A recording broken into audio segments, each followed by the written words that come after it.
Hey everyone, are you ready for this? We're diving deep into something super cool today. ArcSphere. Ever heard of it? It's making some waves, that's for sure. Yeah, it's ArcBlog's brand new web browser, but get this, it's made specifically for decentralized applications.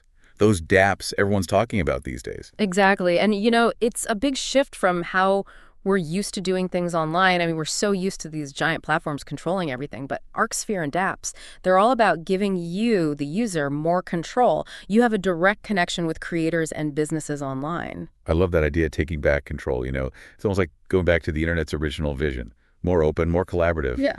But why build a whole new browser now? In 2025, what's wrong with what we have already? Well, think of it this way, like existing browsers are kind of like cars designed for paved roads. They're great for traditional websites, those work fine.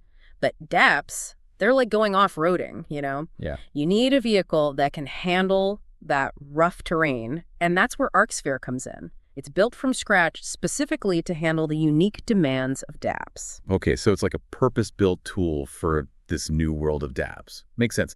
And here's what I find even cooler. ArcSphere wasn't just cooked up in some tech lab somewhere. This thing was built with the community, right? Absolutely. ArcBlock has been working hand in hand with their community every step of the way. Like even from the name itself, they decided that together to the features they're building, it's a real collaboration. And that's super powerful, especially in a decentralized world. It sounds like they're building a movement, not just a browser. So let's get into the details, the features, what makes this thing tick, what really stands out to you. I think from a user's point of view, that focus on a native mobile app experience, that's a big one. We've all been there, struggling with clunky mobile websites. They feel like shrunken desktop versions. ArcSphere, it tackles this head on. It makes using dApps on your phone feel as smooth as any other app. I can definitely relate to that. Those clunky websites are the worst. But, okay, let's talk about the elephant in the room, the thing that sets ArcSphere apart, this whole decentralized and censorship-free aspect. That's a pretty bold claim. It is, for sure. But practically speaking, what it means is with ArcSphere, no single entity controls the apps running on it. Like it's the difference between, say, having a conversation in a public park versus in a private meeting room. So more freedom of expression, more control over your data. But isn't there a risk? With less control, could things get chaotic or even dangerous? That's a fair point, and it's something ArcBlock has considered carefully. Developers, they're still accountable for their apps. They still need to follow legal standards. So think of it as responsible freedom within a well-defined framework. I see. So it's not a complete free-for-all, but a move towards a more balanced internet where users have a bigger say. Okay, let's dig into the specifics now, the components that make all of this possible. Where do we even begin? Well, one of the core building blocks is the DID wallet. Think of it like a digital safety deposit box for your online identity and your assets. And the way it's integrated into ArcSphere, it's pretty innovative. So what's so special about it? I mean, most browsers, they offer some kind of wallet integration these days, don't they? Yeah, but with ArcSphere, it's about isolation. By keeping the wallet separate from the applications, it creates a much more secure environment. In traditional browsers, everything is kind of mixed together, which makes you way more vulnerable to attacks. So it's like having a separate vault for your most valuable stuff, keeping them safe, even if someone manages to break into the main house. That's a great analogy, yeah. So it's all about laying a more secure foundation for this whole decentralized web thing. This is a lot to take in, and we've barely scratched the surface. What other ArcBlock components are part of this? What else makes ArcSphere work? Well, beyond the DID wallet, you've got things like, DID spaces, DID connect, DID.domain, and even Blocklet services. They all play a crucial role in creating that seamless, secure, user-friendly experience, the kind you want in a decentralized world. Whoa, hold on. That's a lot of DIDs being thrown around. Can we break those down a bit before we go any further? I think our listeners might be feeling a little lost. Yeah, good point. Let's unpack those. Starting with DID spaces, that's essentially your own personal corner of the internet. It's a space where you control your data, your content, everything, like having your own website, but way cooler, way more versatile, because it's totally integrated with ArcSphere. Okay, so it's like your own little digital kingdom, free from any big platform control. I'm liking this already. What about DID.connect, though? Where does that fit in? DID Connect. That's all about making digital identities easier to use. It lets apps verify who you are without you having to share all your personal info every time. So no more endless forms or remembering a million passwords. Sign me up. But is it secure? How does it actually work? It uses a standardized and secure method to verify your identity, which puts you in control of what you share and with who. And security is a top priority here, definitely. ArcSphere supports DID.Connect natively, so the whole process is both secure and super user-friendly. It sounds like ArcSphere is taking digital identity to a whole new level. But we've got one more D to go, right? What about DD domain? Think of DID domain as a new way to address websites and applications. But instead of using traditional domain names, it uses these decentralized identifiers, which makes it more secure, more resilient to censorship, and puts control back in the user's hands. So it's like a website address that's practically impossible to shut down or block. That's pretty impressive. But this seems like a huge shift from how we've always used the internet, isn't it? It is, but that's where ArcSphere steps in. It acts as a bridge between that familiar web we all know and this exciting new decentralized landscape. Because it supports DID domain natively, it makes browsing this new internet as easy as using the one we're used to. Okay, this is all starting to sound pretty mind-blowing. But we still have one more piece of the puzzle, right? Blocklet services. What do they do? What's their role? Blocklet services, those are like building blocks for developers. They offer pre-built modules that handle all the complex technical stuff behind the scenes. So it's like giving developers a toolbox full of ready-made solutions. That must save them a ton of time and effort. Exactly. It frees them up to focus on creating amazing user experiences. Without getting bogged down in all the technical details, they can easily integrate things like user accounts, profiles, payment systems, and more. They don't have to start from scratch every time. So Blocklet services could really speed up the development of new dApps, Yeah. which ultimately benefits users like us, right? Yeah, precisely. And because these Blocklet services are already seamlessly integrated into ArcSphere, users get a more consistent and user-friendly experience across different apps. It's all about making the decentralized web as smooth and accessible as possible. I'm noticing a theme here. It seems like every part of ArcSphere is designed to make this transition to a decentralized internet as easy as possible for both developers and users. You're right, that's a great observation. ArcBlock is really trying to build a bridge to this new world, making it inviting and intuitive for everyone. And that brings up a good point. With all this talk about decentralization and a new internet, I bet some people are feeling a bit overwhelmed. Like, where do you even start with all this? It's understandable to feel that way. It's a big shift in thinking.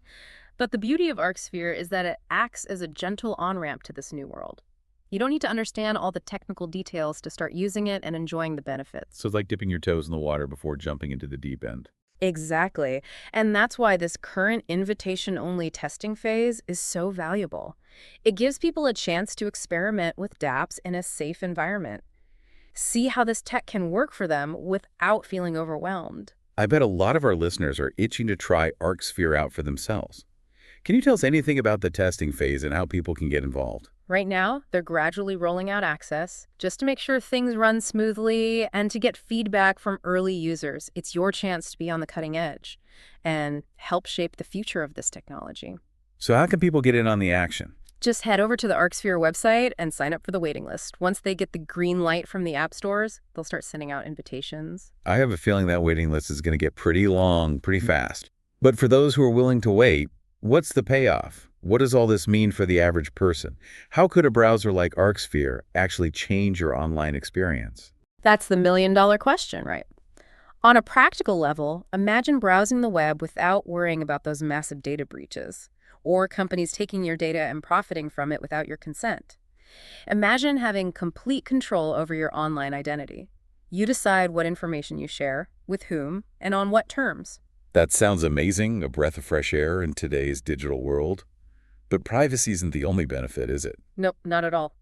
Think about a world where you're no longer at the mercy of app stores or these centralized platforms. You can discover and use dApps directly, free from censorship or restrictions. It's like the internet was originally meant to be.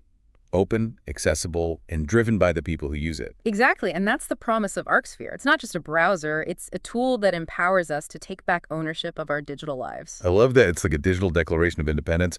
But let's be real for a second. This is all still very new. It's going to take time for this whole decentralized ecosystem to mature. Are we getting ahead of ourselves here? Of course, it's still early days, but that's what makes it so exciting. We have the opportunity to be part of something truly groundbreaking, to shape the future of the internet together. And that's where our listeners come in. This is a conversation that needs everyone's voice. What are your hopes and dreams for this decentralized future? What excites you the most about ArcSphere? Because ultimately, the success of this movement depends on all of us, the users. It's up to us to embrace these new tools, explore the possibilities, and help build the internet we want to see. So head over to our website and share your thoughts. This has been an incredible deep dive. I don't know about you, but I'm feeling pretty inspired by what we've uncovered today. Me too, for sure. It's clear that ArcSphere is more than just a browser. It's a gateway to a whole new world of possibilities. So to wrap things up, I want to leave our listeners with this thought. The future of the internet is being written right now, and you have the power to be a part of it.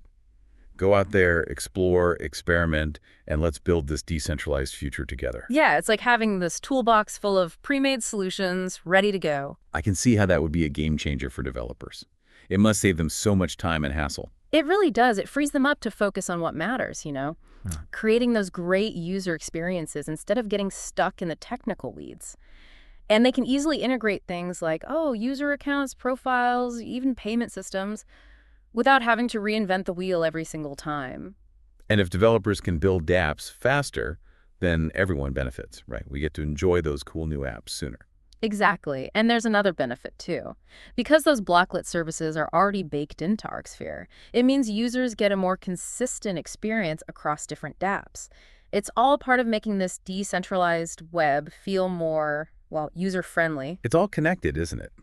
Every piece of ArcSphere seems designed to make this whole transition to a decentralized internet as smooth as possible for both developers and us regular folks. That's a key part of ArcBlock's vision. They're building a bridge to this new world, not a wall. That makes sense, but it's still a lot to wrap your head around, especially for people who are just hearing about all of this for the first time. No. They might be thinking, where do I even begin? I get it. It's a big shift, but the beauty of ArcSphere is you don't need to be a tech whiz to use it. You can dive right in and start experiencing the benefits without needing to understand all the technical complexities under the hood. So it's like you can start using it right away, even if you're not a hardcore techie. Exactly. And that's one of the reasons why this invitation-only testing phase is so important. It gives people a chance to play around with dApps in a safe environment, to see for themselves how this technology can actually work for them, without feeling like they're being thrown into the deep end. I bet a lot of our listeners are already thinking, sign me up. What can you tell us about this testing phase? How can people get involved? Well, they're taking a gradual approach with the rollout, just to make sure everything goes smoothly and to get feedback from those early users. It's a chance to be part of something new, to help shape the future of this whole thing. So, how do we get on board? It's pretty easy. Just go to the ArcSphere website and sign up for the waiting list. Once they get the okay from the app stores, the invitations will start going out. I have a feeling that waiting list is going to be pretty popular. But for those who are patient enough to wait, what's the big payoff? I mean, what does this all mean for the average person? How could a browser like ArcSphere actually change their online experience? That's the real question, isn't it? Practically speaking, imagine browsing the web without constantly worrying about data breaches, or those big companies scooping up your data and selling it without your permission. Imagine having full control over your online identity. You choose what you share, with who, and under what conditions. It sounds almost utopian, doesn't it? But it's more than just privacy, right? Oh, yeah, definitely. Imagine a world where you're not at the mercy of app stores or those big centralized platforms. You can find and use dApps directly without worrying about censorship or arbitrary rules. It's like the internet as it was originally intended to be. Open, accessible, built by the people, for the people. That's it. And that's the promise of ArcSphere. It's more than a browser. It's a tool that puts you back in control. You get to reclaim ownership of your digital life. A pretty powerful idea when you think about it. But let's not get carried away here. This is all very new, and it's going to take time for this whole decentralized ecosystem to grow.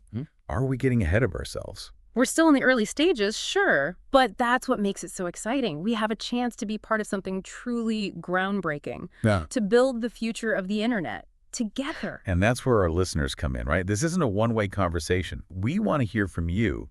What are your hopes for this decentralized future? What excites you about ArcSphere? Because at the end of the day, the success of this whole movement, it depends on all of us, the users. It's up to us to explore these new tools, to see what's possible, and to help build the kind of internet we want to see. So head over to the website, leave a comment, share your thoughts. This has been an incredible deep dive. I don't know about you, but my mind is buzzing with possibilities. Mine too. It's clear that ArcSphere is more than just a browser. It's a whole new way of thinking about the internet. And on that note, I think it's time to wrap things up. But before we go, I want to leave our listeners with a final thought. The future of the internet is being written right now, and you have a chance to be a part of it.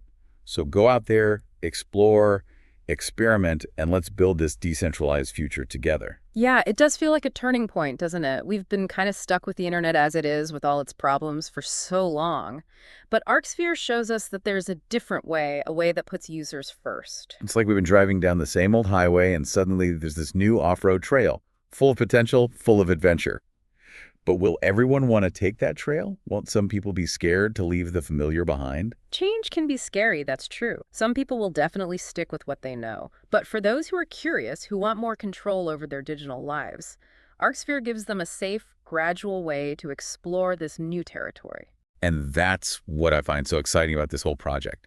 It's not about forcing anyone to do anything. It's about giving people a choice, an alternative to how things are now. You got it. It's about giving users the tools and knowledge to make their own decisions, about how they experience the internet. And that's really what this deep dive is all about.